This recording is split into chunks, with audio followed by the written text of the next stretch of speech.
बड़ी मुद्दतों के बाद मैं एक बड़ी खूबसूरत बात से आगाज कर रहा हूँ। क्या खुशखबरी ये है सबसे बड़ी आज कि सुबह सिंध के जिला सांगड़ से तेल और गैस का नया जखीरा जो है वो दरियाफ्त हुआ है और बोबी डीप 1 कुएं से तेल और गैस के जो जखायर दरियाफ्त हुए हैं इसमें 2000 बैरल तेल और 1.1 million cubic feet gas daily यानी रोजाना की बुनियाद से यहाँ जो है वो बरामद होगी। अब हमारे जख्मों पे नमक छिड़क रहे हैं ना, जो मुझे बताएं। और 377 अरब डॉलर तुम हमने खींच के निकाल लिया और रोज खड़े होके जो है वो अरमानी का सूट पहन के हमें कहते हो हम गरीब मुल्क हैं, हम स्विट्जरलैंड से पैसे लेने जा रहे हैं, सैलाब आ गया है। मियां साहब all good, all is well, लेकिन जब दोस्तों से बातें हो रही थी 2-3 जुमले इंटरेस्टिंग आए। उन्होंने कहा लुक बिजी डू नथिंग। हमें सरकार ने वाज़ेह कह दिया 1-2 साल भूल जाएं, कोई फिस्कल स्पेस नहीं है, हम IMF के अंदर फंसे में हैं सब कुछ। और सारे लोग मायूस थे जो इस मीटिंग से बाहर आए हैं। सुभान अल्लाह।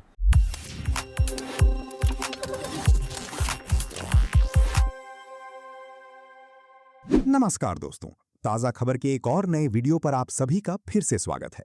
दोस्तों, पाकिस्तान ने फिर से तेल और गैस के बड़े भंडार मिलने का दावा किया है। कहा जा रहा है कि इन खोजों के दम पर वो अपना सारा कर्ज चुका देगा और IMF को हमेशा के लिए गुड बाय कह देगा। लेकिन सवाल ये है, क्या वाकई ऐसा होने वाला है या फिर ये सिर्फ एक और सपना है? आखिर इस दावे की असली हकीकत क्या है? पाकिस्तान की मीडिया खुद इस बारे में क्या कह रही है? जानिए पूरी कहानी पाकिस्तान मीडिया की जुबानी। अगर आपको ये वीडियो पसंद आए तो इसे लाइक करें, शेयर करें और अपनी राय कमेंट में जरूर बताएं। और ऐसी ही धमाकेदार, ताज़ा और दिलचस्प खबरों के लिए हमारे चैनल को सब्सक्राइब करना बिल्कुल ना भूलें। फिर मिलेंगे अगली वीडियो में, तब तक के लिए धन्यवाद। जय हिंद, जय भारत। पता चलता है जी इतने ठेके मिल गए, रिगिंग शुरू हो, क्या ड्रिलिंग शुरू हो गई, ये हो गया। तो ये अच्छा, ये सारी बात ठीक है, ये खुशखबरियां भी हम सुनाते रहते हैं। मगर जब हम पेट्रोल लेने जाते हैं हमारा बुरकस निकल जाता है, तेल खरीदने जाते हैं हमारा तेल निकल जाता है। आज फिर ₹2.25 बिजली महंगी करने जा रहे हैं। ये ऑलरेडी रीजन में सबसे महंगी है। मैं एक बात पहले आपको बता दूं, एक बिल है मेरे पास तकरीबन 249 यूनिट्स का, वो 12,164 रुपए उसका बिल आया है। हम दिखा भी सकते हैं। मैं सोच रहा था कि इतनी बिजली अगर किसी ने इंडिया में इस्तेमाल की होती तो मैंने 8 रुपए के हिसाब से, क्योंकि 3 रुपए की है वहां पे, तो 8 रुपए के हिसाब से वो 1520 रुपए 50 पैसे की बनती है। माशाल्लाह जरा है, हमारी महारत देखें तो अफगानिस्तान जैसे मुल्क में जो खंडर है, अरे वो तो और छोड़ें, हमारा वो मौजू नहीं है। 3 रुपए का एक अफगानी आता है। ये सारे माहिरीन माशाल्लाह हमने कहाँ से इकट्ठे किए थे जिन्होंने हमारी मईशत, हमारी सन्नत को इस तरह उस्तवार किया है कि बस नाम रहे अल्लाह का। मियां साहब, ईरान के ऊपर, वॉर के ऊपर आपको अपडेट हम करते रहेंगे इस सारी सूरत हाल से। लेकिन अभी पाकिस्तान को एक और चैलेंज बड़ा दरपेश है। शहबाज शरीफ साहब की जो हुकूमत है, गालिबन पता नहीं चौथी पांचवी दफ़ा कितनी दफ़ा जो है बजट पेश करने जा रही है और लोग जो है वो तड़प रहे हैं। लोग समझ रहे हैं कि कोई 200-300 अरब रुपए के मजीद टैक्स लगने हैं। पेट्रोल के ऊपर इससे पहले हुकूमत जो है जो तबाही फेर चुकी है, पूरी दुनिया इससे मुतासर हुई, खित्ता इससे मुतासर हुआ है। हमारे साथ की कंट्री श्रीलंका, इंडिया, बांग्लादेश मुतासर हुए। लेकिन शहबाज शरीफ साहब की गवर्नमेंट ने जिस तरह पेट्रोल पे जगह टैक्स, लेवी टैक्स अवाम पे लगाया है, एक तो आलमी मंडी में कीमतें बढ़ रही थी, उसमें तो पाकिस्तान का किरदार, गवर्नमेंट का कोई खता नहीं थी। लेकिन जो 100 से ऊपर लेवी इन्होंने लगाई है, इतनी ज्यादती की है इस अवाम के साथ कि अवाम बिलबिला रही है। और अब मजीद भी अवाम जो है बजट के ऊपर भी अब यही देख रही है कि नाउमीदी की तरह देख रही है इस गवर्नमेंट की तरफ कि जी ये मजीद क्या टैक्स लगाएंगे। इतना बुरा फेलियर पाकिस्तान की तारीख कैसे फेलियर है? आम फहम बताए ना लोगों को, आप राना कहने से तो नहीं होगा। हाँ। देखे ना, मीशत में आप बिल्कुल जैसे क्रिकेट का मैच होता है ना, एक टीम जीतती है, एक टीम हारती है। जैसे कल मैं जीत अब के आया पाकिस्तान की टीम अगर हार चुकी है तो उसके बाद हम हारने के बाद तो कोई ये क्लेम अगर करे कि हम जीते हैं, अगर ये हो जाता, अगर अंपायर ये करता, अगर ये हो जाता, तो ये अगर मगर के चक्कर में। लेकिन एहदाफ जो है, गुर्बत है जिस तरह, मिसाल के तौर पर खुद इनकी रिपोर्ट के मुताबिक तकरीबन 30% गुर्बत की लकीर से नीचे इनकी हुकूमत है पाकिस्तान की, जो खुद मानते हैं कि वो डेकेड्स में सबसे हाईएस्ट है और वर्ल्ड बैंक के हिसाब से 45% है। इनकी अपनी रिपोर्ट के हिसाब से जो अनएम्प्लॉयमेंट है, बेरोजगारी, यही फंडामेंटल्स होते हैं ना, एक मईशत है क्या।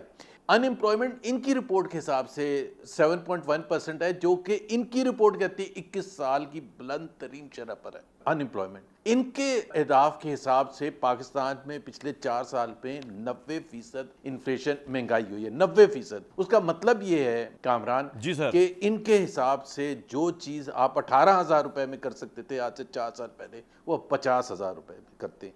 एक्सपोर्ट्स 4 साल के मुकाबले में कम है इस वक्त, 4 साल के बाद कम है। इन्वेस्टमेंट, फॉरेन डायरेक्ट इन्वेस्टमेंट पिछले 2 साल में 82% प्लंज कर गया, 82%। इन्वेस्टमेंट रेशो 50 साल की कम तरीन शरह पर है।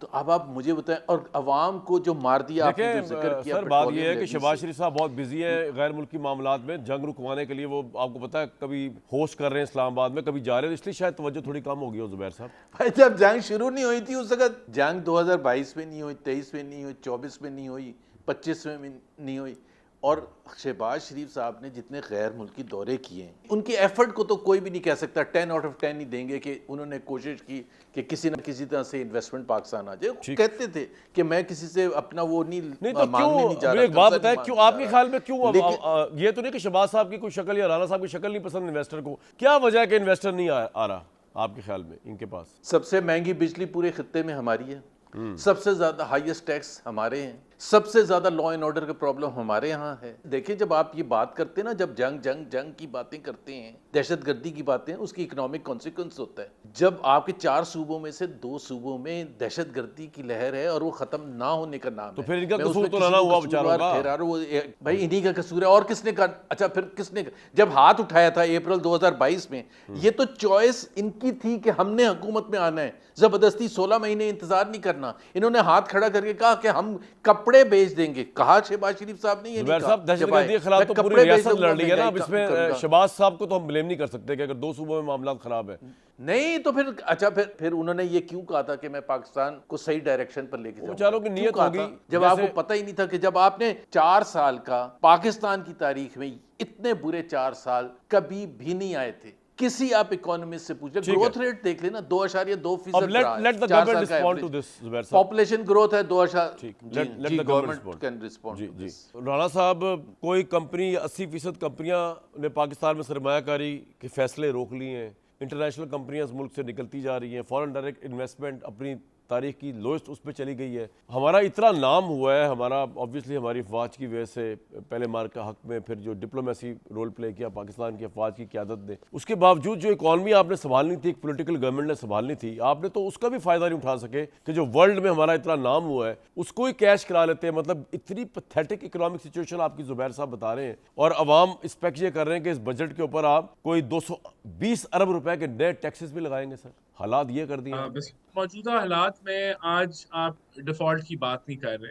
मौजूदा हालात में आप भाई आम आदमी डिफॉल्ट कर गया है, आम आदमी डिफॉल्ट कर गया है, इतनी महंगाई कर दी आपने, आम आदमी डिफॉल्ट कर गया है।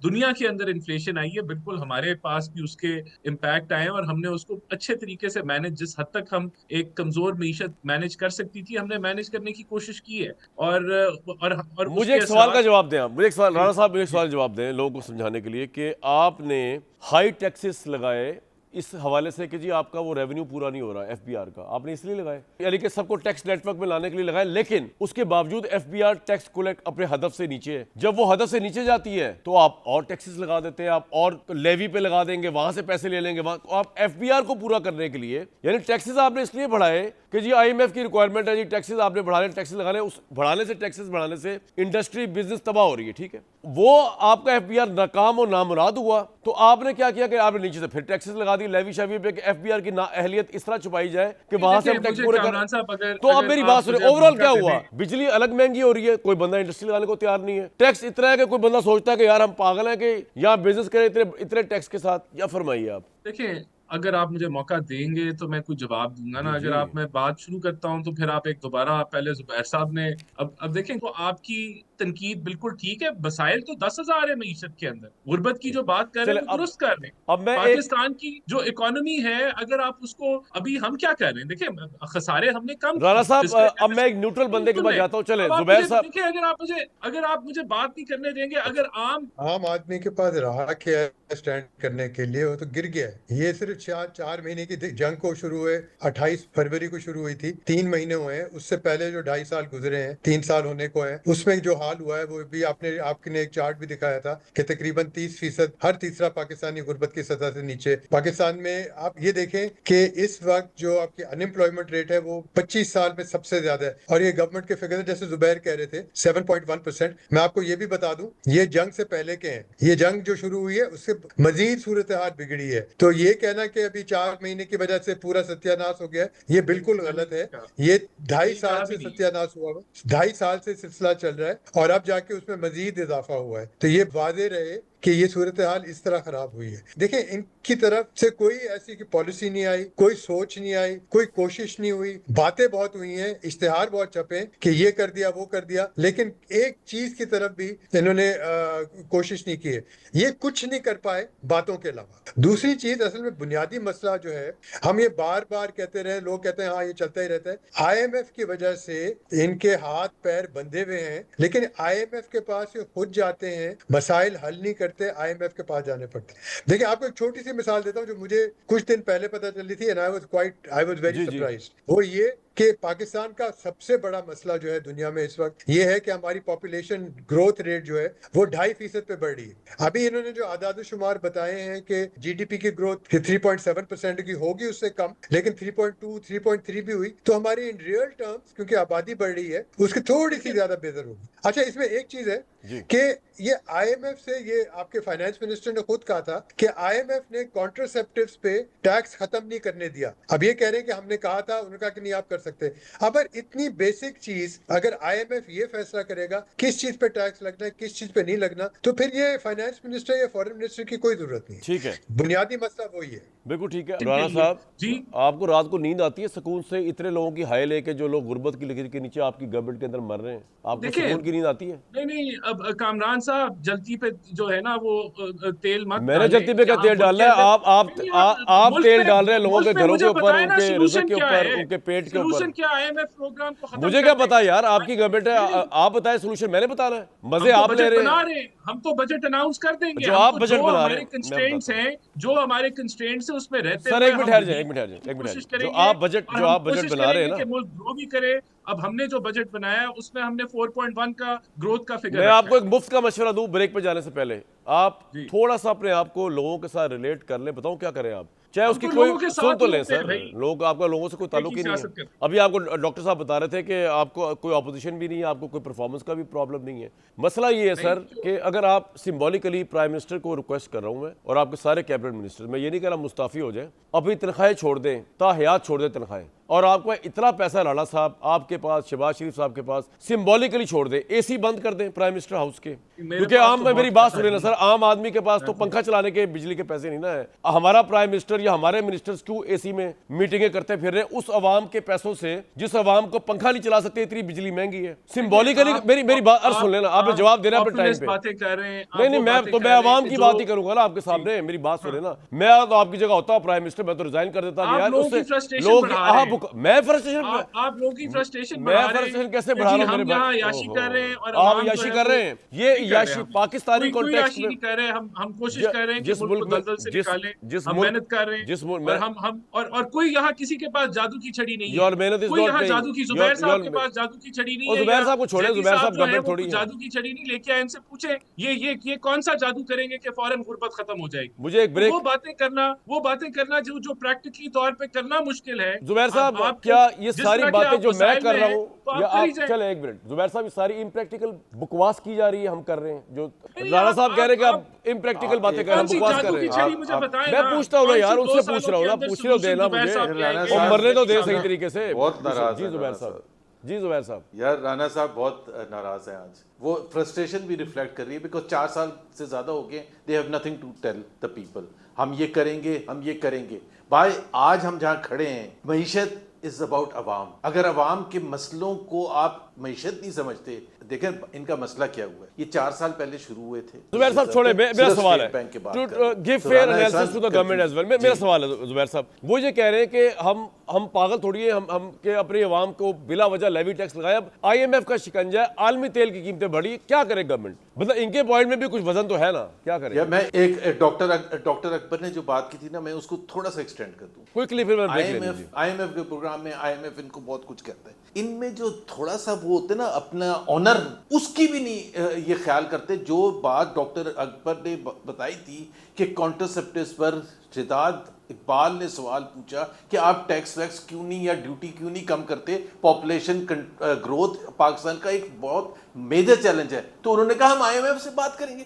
अच्छा मुझे आप ये बताएं कि जिस हुकूमत के फाइनेंस मिनिस्टर को भाई ये कह देना कि हाँ हम कोशिश करेंगे, ये क्यों कह रहे हैं कि IMF, मतलब इनको अब they have lost dignity for this country, they have lost completely. मैं अगर इनकी जगह होता, अगर मेरे पास IMF का डंडा भी होता तो मैं ये पब्लिक में ना चले हर चीज हुकूमत डाल देती है IMF के ऊपर, हम तो करना चाह रहे हैं, अच्छा हम तो रिलीफ देना चाह रहे हैं, IMF नहीं मानती। तो क्या आपको नहीं लगता कि हुकूमत की इस बात को हमें वेटेज देनी चाहिए कि ये मजबूर है, IMF प्लान के अंडर ये रिलीफ नहीं दे सकते आवाम को ज्यादा? देखें कोई जादू की छड़ी यहाँ नहीं है, मुश्किल हालात है साहब, आपके पास ना जादू की छड़ी है ना वो एक फिल्म जादू की जफी थी कि गरीब लोगों को दिल से दिलासा देने वाला, वो भी नहीं है।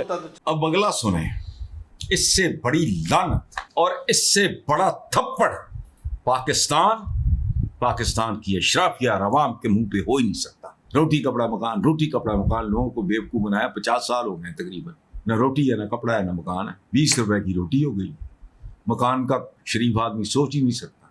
कपड़ा जाके मजदूरों को देखें, उससे बेहतर है बंदा नंगा फिरे, लेकिन वो हो नहीं सकता।